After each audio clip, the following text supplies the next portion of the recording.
Boa noite a todos e a todas.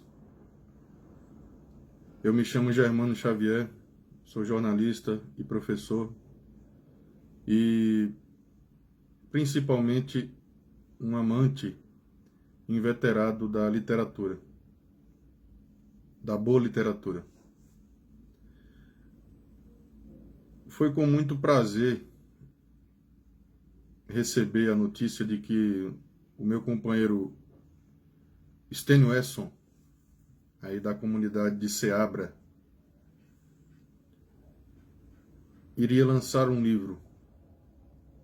A curiosidade logo me tomou, porque eu conheço o Stênio de viagens e mais viagens por estradinhas empoeiradas ali pelo distrito de Várzea do Cerco, pertencente a Mulungu do Morro. Fomos colegas de profissão, de trabalho, e Stênio sempre demonstrou esse apego, esse respeito, esse amor pela palavra literária, melhor dizendo. A primeira coisa que chama a atenção no livro de Stênio é a qualidade de diagramação, a qualidade estética do livro. A capa do livro chama muita atenção. Ao mesmo tempo que é misteriosa, é uma capa que nos remonta a lugares ancestrais pelos quais vivemos, pelos quais transitamos, desde nossas infâncias, desde nossas épocas mais infantes. A capa do livro realmente é muito bonita. As ilustrações também, feitas pelo artista plástico Pedro Lima, da região de Ceabra, também dão um tom espetacular aos contos que estão inseridos na obra, no livro. São 10 contos, 10 contos que nos transportam para uma órbita muito particular. Uma órbita que é nossa, de origem. Uma órbita já conhecida e reconhecida agora pelos textos e pelas mãos de Stênio, com uma qualidade louvável, com uma qualidade literária muito digna. O primeiro destaque com relação ao conteúdo da obra de Stênio, do livro Cerco, é a questão do movimento. O movimento, em termos literários, é uma questão muito cara a alguns escritores. Por vezes pegamos livros, histórias, narrativas que começam quando a história já está praticamente em seu fim. O que não é muito lá interessante.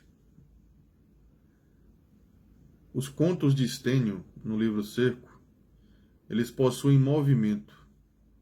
Quando você começa a ler, você sabe que algo já aconteceu, está acontecendo naquele exato momento. Stênio não permite um delay, né? uma espera. Ele já coloca o leitor em trânsito. Stênio já coloca o leitor em uma situação nada confortável. Isso é um ponto positivo para o livro. Muitos grandes livros, muitos grandes escritores trabalharam isso de forma espetacular e exemplar, eu diria. Aliando o movimento à questão da fluidez textual, aliando o movimento das personagens, o movimento dos cenários, o movimento das narrativas em si, ao movimento do próprio leitor, como se ele estivesse imerso ali, já que a literatura, já que a palavra, já que a linguagem não são coisas, não são elementos estáticos, por que não dar movimento a esses elementos, né? E Stênio faz isso de forma muito simples, mas muito lúcida também. Ele dá movimento às personagens. Ele sabe usar os diálogos. Ele sabe contar uma história. Contar uma história não é definitivamente fácil. Não é definitivamente para qualquer um. Saber contar uma história é para poucos. É para quem, no mínimo, tem uma paixão. É para quem tem uma raiz literária fortificada.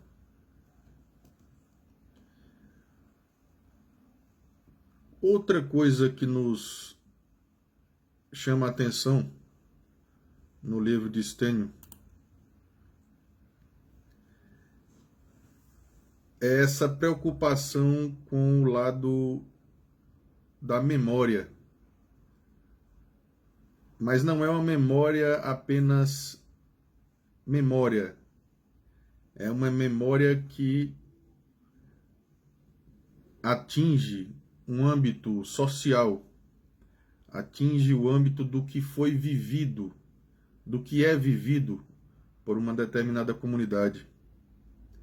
É uma memória etnográfica, é uma memória antropológica, é uma memória de identidades e que também, por sua vez, se faz ser uma memória de alteridades. É quando você percebe em determinados pontos do livro, em determinados aspectos das falas das personagens, em determinadas passagens narrativas, um apreço e uma preocupação muito forte e ao mesmo tempo branda com uma esfera de vida, nada retangular, mas que é também uma aldeia, mas que é também o nosso, mas que é também o que nós somos. É impossível ler o livro Cerco e não se achar pertencente àquele espaço fictício ali descrito. É impossível ler o livro de Stênio Esson, Cerco, e não se achar predominante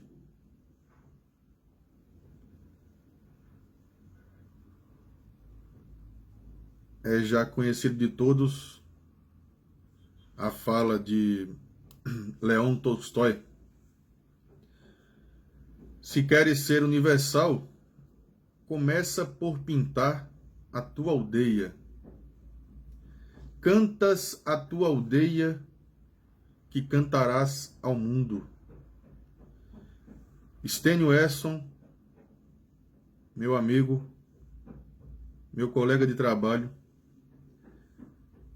canta a aldeia que foi dele, canta a aldeia que é nossa, a Chapada Diamantina em si, e espalha este mundo, esta aura que só nós possuímos aos quatro cantos, com uma maestria, com uma sutileza